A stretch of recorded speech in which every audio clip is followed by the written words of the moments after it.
A couple of videos ago, we talked to 6 different featured creators on Webtoon on what it's like to be publishing on a weekly schedule.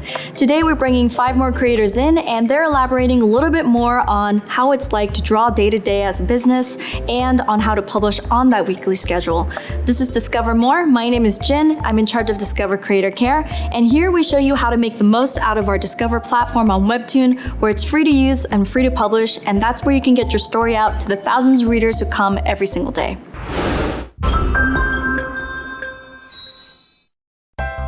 The 5 creators we're bringing in today to ask these questions to include uru-chan, the creator of Unordinary, the artist and writer duo of Adventures of God, Teo and Corey, Lupi, the creator of Blood Ink, Robyn, the creator of Gourmet Hound, and Rachel Smythe, the creator of Lore Olympus. Starting with question 1, what is your daily or weekly schedule? Robyn, the creator of Gourmet Hound, is actually a full-time student. So during the week, Monday through Friday, she works on going to classes and squeezes in working on her series as much as she can in between. It's on the weekends that Robyn focuses all of her time to working on her series to make her deadlines.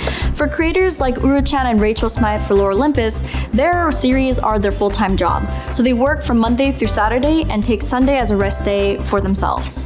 Question number 2, how many hours a day do you spend on your series? For every single one of the creators that we asked for this video, they spent at least 8 hours on every episode. For example, a creator like uru-chan who works on Unordinary, she spends 8 to 12 hours on an episode depending on the length, the complexity, and how much time she can devote to a day. Question number 3, do you keep a calendar and what does it look like? For creators Robyn and Lupi, they track everything using a paper calendar. Robyn uses it to track the academic appointments, personal, and her series schedule, and Lupi uses it to keep track of series publishing and also for anything on their social media. Question number 4. How do you balance a job, a second job, or other aspects of your life with being a creator on Webtoon? For creators like Robyn, who on top of being a full-time student also weekly publishes on Webtoon, she actually mentions that sometimes she has to be okay with not being able to give 100% to both of them all the time. It's frustrating, but it's a reality that a lot of webcomic creators must accept, especially if they have other professional, personal, or even academic obligations. She's found that sometimes she needs to plan in advance, adjust the length of some of the episodes, and even hire someone to help out for the week. Question number 5. What tools do you use to keep a better schedule? Robyn uses a work timer app on her phone to gauge her progress with every episode and a planner and calendar to help schedule her month and her weeks. For Corey and Teo, it comes simply down to having a calendar. For creators like uru-chan, she actually found it really helpful to get an iPad. She found it a lot easier to draw when she didn't have to stay in one place all the time, and the iPad made it portable enough for her to take it around anywhere. Rachel uses an app called Rescue Time that sends her a weekly report of where she spends her time on the internet. So it tells her if she's spending too much time on Twitter and where to better allocate her resources. Question number 6. When do you take breaks and what do you do on your breaks? Lupi mentions that they often feel hungry or sleepy in the middle of drawing, so going out helps a lot. They like to go for a drive or a walk with their husband, and they especially recommend going to trampoline parks. For creators Corey and Teo, they actually mention taking breaks are really important to them. They'll take a break after a rough draft especially. It helps them think about the flow and the pace of the script, and then they'll go back to ink it and color it in one go. Rachel uses something called the Pomodoro technique, which is a time management method that involves working straight for 25 minutes without getting distracted before taking a 5-minute break. After every 3 sessions, she takes a 30-minute break and she makes sure that she stretches for every time she takes a break. Stretching is something really important that you could be doing as an artist, especially when you're sitting and drawing for really long periods of time. Question number 7. What are the tools that you use to create your comic?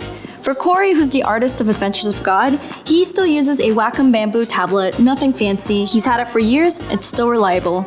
And for software, he uses Clip Studio Paint. Other artists today that use Clip Studio Paint are Robyn, Lupi, and Rachel as well. Question number 8. What is the setup for your workspace? Robyn is a full-time student and Lupi runs to a part-time job, so they both have portable workspaces. Robyn uses an iPad when she's running around in school so she can continue drawing whether she's in the library, in cafes, or at the dinner table, and she also has a setup at home as well. Lupi uses a 2-in-1 laptop tablet that they can take wherever they go. Once a week, they're at the laundromat, they're at their part-time job, and they take their work home too. So it's whatever brings them the most flexibility that lets them continue to work on their series throughout the week. Question number 9. How do you take care of yourself? For Corey and Teo, they make sure to maintain a work-life balance by hanging out with friends, making sure they're eating right and exercising. It's really very important to take time out of your day to focus on something other than work if you can. For uru-chan, she tries the best to remember to drink lots of water, go on walks, and exercise when she can make the time for it. Question number 10. Do you have any tips for aspiring creators? Robyn mentions that the hardest part of a webcomic is starting it, especially if you don't feel ready, but to go out and do it. Some of the most innovative stories right now are in webcomics, and the webcomic community only becomes richer and more interesting when creators add their voices, art, and words to it. And uru-chan's advice is, despite sounding cliche, keep drawing and don't give up. Make sure you're writing the comic for yourself and not for anyone else. Today we talked to 5 more featured creators on Webtoon, what their daily lives are like, and with some extra tips for you creators out there. Make sure you like and subscribe, hit that bell button to get notifications for when we update next. My name is Jin, this is Discover More, where we show you how to maximize the potential of your series on Webtoon, where you can reach the thousands of readers who come to our platform every single day. Thank you and see you next time.